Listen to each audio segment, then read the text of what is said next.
It is time I mean, say the U.S. Attorney's Office, just say, Northern District of Ohio, and the press release about press release on Thursday, 14th of May, 2026, about arrangements in Lancaster, and also there are some other Ghanaians who are listening. Just some they receive your sentence data, and our face will ba our near arrangements in Lancaster, if I pay in free Ghana, Ekoko PMU USA. But you know the interesting thing, your additional materials. Just say yeah, they bro in this particular story. I have Gossips 24. Mess with any so be me a subscriber to the channel. Click the bell notification icon. So follow your Facebook, your Instagram, your Twitter at gossips24.com and gossips24 TV. Now me cow say onga for eguswa eye omo promo no onga for promo no every ene kopem 15th of July. And very simple. Ni na ne say so ukodra so ekoto onga producta. So ope cube ahwehwe de ya shrimp ewo hono o ma cube no onga cube no hwehwe de ya shrimp wo hono a ya tro promo ewo so boabua rappers na no be 20 if go na afi so onga seasoning powder no hwehwe de ya tro promo ewo ho na boabua no 20 na fa ha 20 we 20 kabom na nya 40 na fa ko any redemption site na kwaje wa chede kai say 15th of July epa ho a etwem enti grab e wo de ansa na 15th no edu ba yemba nkomo so enti enra 14th of May 2026. And a U.S. Attorney's Office, I say, Northern District of Ohio, and the press release whereby it's a Ghanaian nationals indicted for romance fraud scams. And I want to say, case where I am one of several patterns. I just say, most of our victims are older Americans. Now, where there are two brothers, it's a movie Ghana. Any Obaba kwa ofi US. Okay, say now you cheche muchel. Say business is business crew no. Obaba ako kahon since US for every press release about mudi obana account there. You better read in the picture show. Enti ono nie ona hunu our screen no esono. Na omomi ensa we and as hamid omudi omo indict omo. So omo ye allegedly part of a criminal network. I just say a romance fraud. Oh me do me pe me do me lo me di and I just omode jam fosika. Every victim so honomo more targeting elderly people United States of America. Now indictment no title no United States versus Jamal Abubakari et al. Just Jamal Abubakari ene omo keka kahon. There's some more charge enipa miensa in this particular indictment.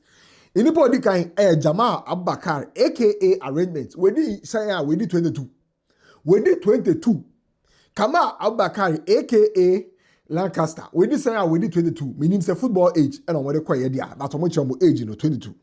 And Amanda Joy Opoku Boache, what was a mamma bag Ghana, had a man Ghana D, aka Amanda Joy Gloom, aka Amanda Joy Cassie Berman. Although we did 53, it's Mamma who were picture, which I we did 53 years. Now, in the Pammy say, or more arrest or Virginia. Just say since or more arrest or Virginia and Montesono, or more remaining in custody pending further court proceedings. Now, crime ban or more fast PMU or Virginia Monteso or Washington Hall. So here screen is here, right? Where a timer arrangement in Lancaster, now a movie Kotoka International Airport. No more Kakofa Gate 7. AUC United Airlines. Where a time where a picture no any now about 9:46 our Ghana Hasi and I just mucha this particular picture. And then you do immigration, so check in across immigration. And whole picture ni tina play nimo omucha picture and also picture ni tina play nimo picture omucha ye and you see some pa omucha selfie ni na any time omokono.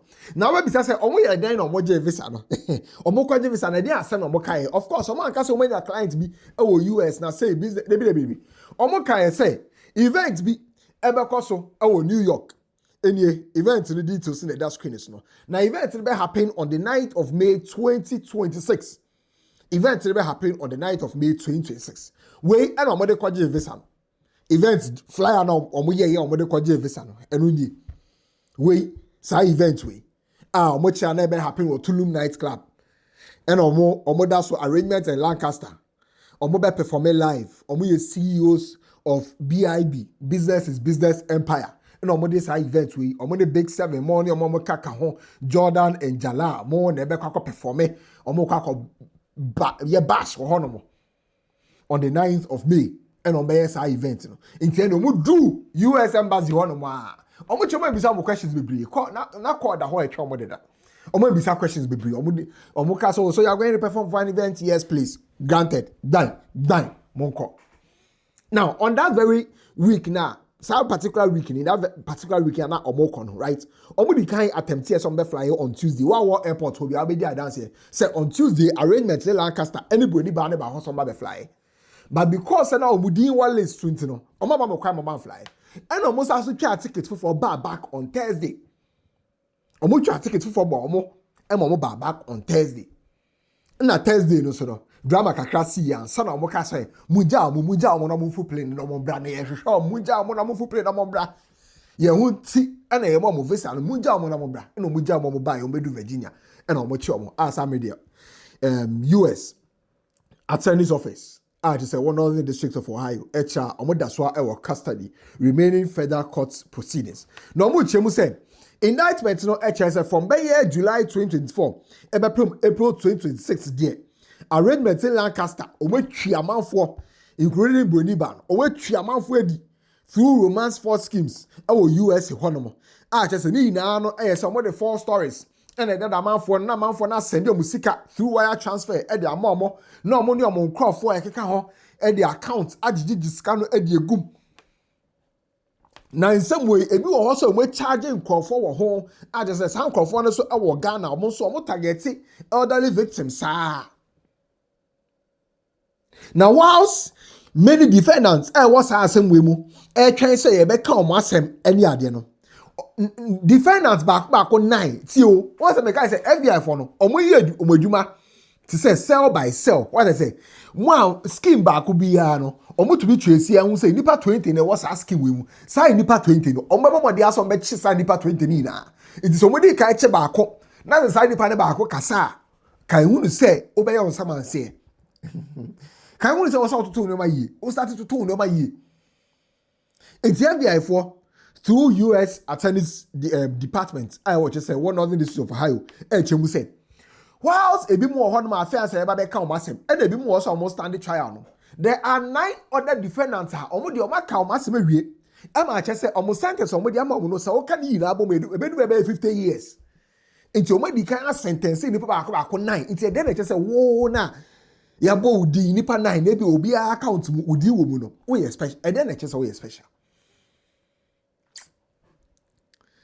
and omo chemu say there is a pending case I just say a link to sa arrangement in Lancaster case we a omo USA versus Freddie Kumi aka Imano Kojo Ban Obi aka Abutreka and after so Daniel Yusuf aka Denteni aka Slab Kumi ye we be 31 office edu and I Yusuf so be 31 Ono Sofia ono se wa kra no ma charge omo just omo charge omo in 2025 with conspiracy to commit wire fraud and after so money laundering conspiracy omo twa some extra that omo die mo free Ghana ha say ekoko piem wo USA it's omo kasa pending matters ne ho but 9 die omo wi omo deda into 9 no so no omo ye involved in US for case bi omo ni David onyinye ye abu anuku ene omo kaka ho ewo sana ne ye hwana baako eye Dwayne Asafo Ejei ye Ghana ni we 29 years omo sentence to 71 months no omo sentence Dwayne we a simple mass o calculate 71 o person number of years 71 divided by 12 now is a Dwayne 5 years 9 months 5 years 9 months hard time no o twa finchim ni wia now I 3 years supervised release 3 years supervised release and say oh that's why ye there o mazusa odano say ontia restitution of $372,000 US. It is a odesha ye Dwayne Asafo now friend na so to mean send this car e was so says how media or trade abai kukumo USA.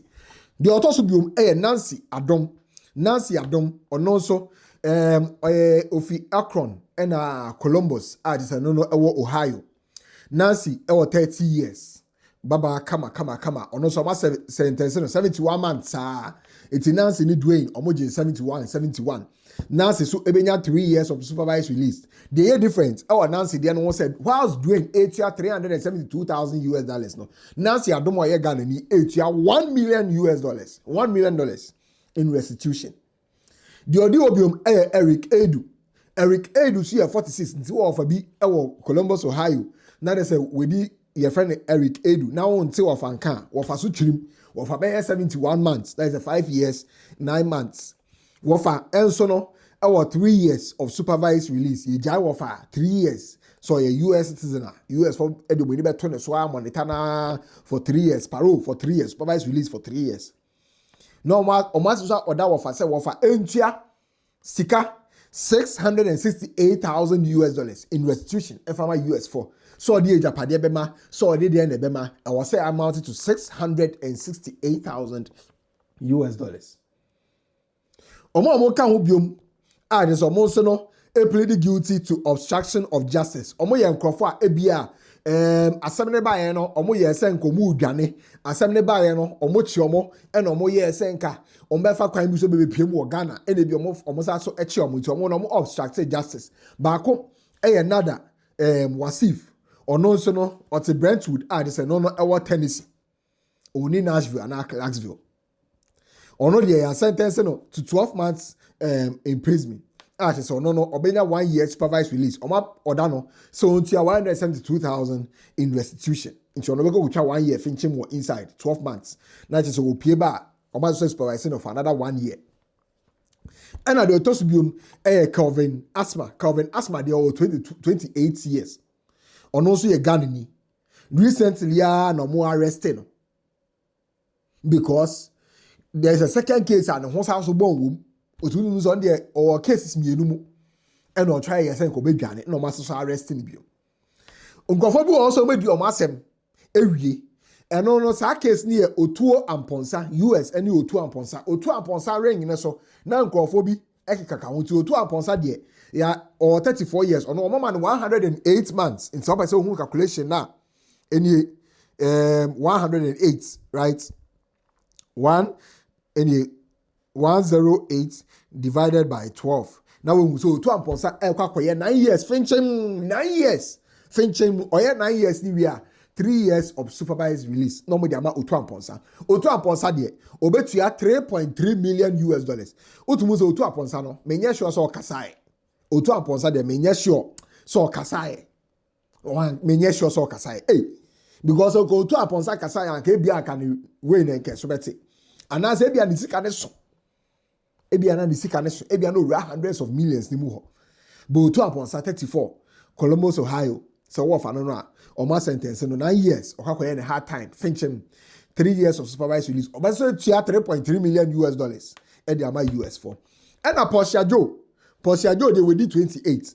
Portia so your money 51 months. Open so who and also how many years are 51 months divided by 12 and here 4 years. And 2 months be edaso. Into Portia Joe, Ebeka 4 years. Finchim now 3 years supervised release. Now fees with $2 million in restitution at the US for. Anna Amponsa, Mebo Anna Amponsa, Edi Cheo Emrebi. Anna Amponsa DUA. Anna Amponsa, ya sentence no 35 or 35 years, sentence no 108 months. Anna Amponsa, ya sentence no 9 years. Finchim 9 years. Finchim. And a 3 year supervised release. And on my other anapos, so bet you 1.4 million US dollars. And the amount US are buying a restitution. Dwayne Asafu AJ. And also 71 months, no, or more repeat to a habium. But even say, we say, Department of Justice, we repeat Dwayne. I don't pass a more Mukuno. And my money, sir, Dwayne, I offer. And a Hannah Adom, so, or Mamma, 5 years na Ebi. Hard time 5 years, not to say wababe 3 years supervised release. Obetia $278,000 US dollars to US abino. Omo kaka ho Abdul Isaka Asimio.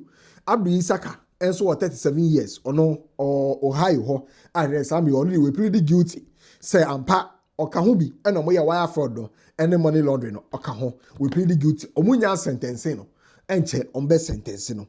And no and US attorney's office at the Northern District of Ohio and the buy into Motra Lancaster any arrangements and our face to Amanda Mochio when no Omoka come as no more casem no area as a move for Ghana had no more so maybe people USA no more Becca and no allegations of more editor Abucheka and our face to Daniel Yusuf Bank of football honor must sentence your mother and they be most of home or I came no ebi ɛna ɛyɛ Abdul Isaka aha yɛ August 24 Accra.